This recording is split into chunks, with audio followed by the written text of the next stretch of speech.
அனைவருக்கும் வணக்கம். இன்னைக்கு அறந்தாங்கி தொகுதி நேர்காணல் முடிச்சுட்டு வரேன். விருகம்பாக்கமும் போட்டிருந்தேன். விருகம்பாக்கம் நேற்று இருந்தது. நம்மளுடைய திராவிட முன்னேற்ற கழகத்தினுடைய விதியின்படி நீங்கள் எத்தனை தொகுதிக்கு வேணால் நீங்கள் போடலாம். பட் ஆனால் ஒரு தொகுதிக்கு தான் நீங்கள் இன்டர்வியூ அட்டன் பண்ண முடியும். அந்த ஒரு இன்டர்வியூ அட்டன் பண்ணிவிட்டு வெளியில் வர்றேன். ரொம்ப சந்தோஷமாக இருக்குது. ஒரு முதல்வர் ஒரு 5 வருடம் ஆட்சி செய்து தமிழக முதல்வர் ஒவ்வொரு நிர்வாகியும் தனிப்பட்ட முறையில் ஒரு தொகுதி எப்படி இருக்குங்கிற ஒவ்வொருத்தருடைய கருத்தையும் கேட்பது. இதுக்கு முன்னாடியெல்லாம் நேர்காணல் எப்படி இருக்குன்னா, ஒரு தனிநபர் போவார். அந்த தனிநபர் இன்னொரு தனிநபர் மேலே விமர்சனம் வைப்பதற்கான வாய்ப்பு இருக்கும். இந்த முறை எப்படின்னா, ஒரு தொகுப்பாக ஒரு 40 பேர் உட்கார்ந்துக்கிட்டு உங்கள் தொகுதி பற்றி சொல்லுங்கும் போது தனிநபர் விமர்சனம் இருக்காது. இப்போ பொது விமர்சனத்துக்குள்ளே அது வந்துடும். அந்த பொது விமர்சனம் என்னவாக இருக்கும்னா, மைய கருத்தாக இருக்கும். ஒருத்தர் மேலே ஒருத்தர் இல்லாத ஒரு பிளேமிங் இல்லாமல் இருக்கும். அது ரொம்ப ஆரோக்கியமானதும் கூட. ஒரு கட்சி நடந்தது அது எப்படி இப்படி ஒரு ஐடியா பண்ணாங்கன்னு தெரியல.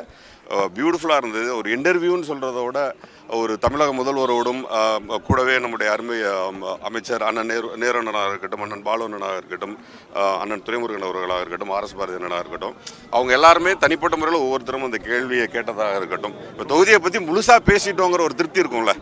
இப்போ ஒரு தொகுதியில் நமக்கு சில பிரச்சனைகள் இருக்கும், அதை சொல்லணும்னு இருக்கும். தனிப்பட்ட முறையில் போய் இன்டர்வியூ கொடுக்கும்போது இண்டிவிஜுவல் ஆகிடும். ஆனால் அதை முதல்வர்கிட்ட போய் சொல்கிறதுக்கான வாய்ப்புகள் கிடையாது. ஆனால் அந்த 5 வருடத்துலேயும் என்னவெல்லாம் இருக்குங்கிறத கிட்டத்தட்ட 40 பேரும் 40 விதமான கருத்துக்களை இன்றைக்கி முதலமைச்சர்கிட்ட சொல்லியிருக்கிறோம். முதலமைச்சரும் அதை ரொம்ப விரும்பி கேட்டாங்க. எல்லாத்தையுமே ஒரு பேனா வச்சு நோட் பண்ணிக்கிட்டாங்க.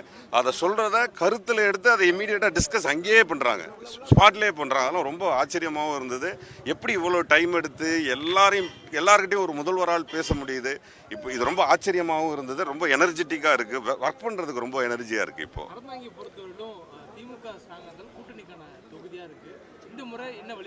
அதைத்தான் நான் சொல்கிறேன். ஒரு முதல்வர் நாங்கள் கூட்டணி கொடுக்குறோங்கிறத அதை நம்ம எத்தனையோ முதல்வர்கள் கடந்து வந்திருக்கிறோம். அம்மையார் ஜெயலலிதா அவர்கள் போன்றவங்களாம் கடந்து வந்திருக்கிறோம். நம்ம ஐயா முத்தமிழறிஞர் கலைஞரையும் கடந்து வந்திருக்கிறோம். ஆனால் இந்த முறை தமிழக முதல்வர் அப்படி ஒரு கூட்டணிக்கு போகிறத அவ்வளோ எக்ஸ்கியூஸாக கேட்குறாரு. அப்படி ஒரு சூழல் வந்தாலோ, கூட்டணிக்கு சென்றாலோ அப்படின்னு வந்தால் நீங்கள்லாம் ஒத்துழைக்கணுங்கிறத ரொம்ப எக்ஸ்கியூஸாக கேட்டாங்க. ரொம்ப பணிவாக கேட்டாங்க. நிச்சயமாக கூட்டணிக்கெல்லாம் போனால் கூட நீ வச்சுங்க தலைவரே அப்படின்னு சொல்கிற ஒரு மனநிலை தான்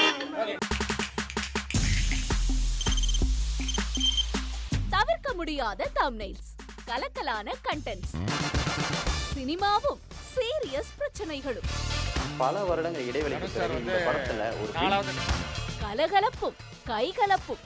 me too love you. Thank you sir. அவருக்கு அந்த மாஸ் ஏத்துறது போயிட்டே தான் இருக்காரே தவிர பிரேக்கே இல்லாமல் பிரேக்கிங் நியூஸ் சொல்லும் தந்தி டிவி ஆப். இன்ஸ்டா தலைமுறை வரை இறங்கி அடிக்கும் தந்தி டிவியின் டிஜிட்டல் எக்ஸ்க்ளூசிவ். அது தண்ணிக்குள்ள போகும்போது ஹேங் ஆயிடுச்சு.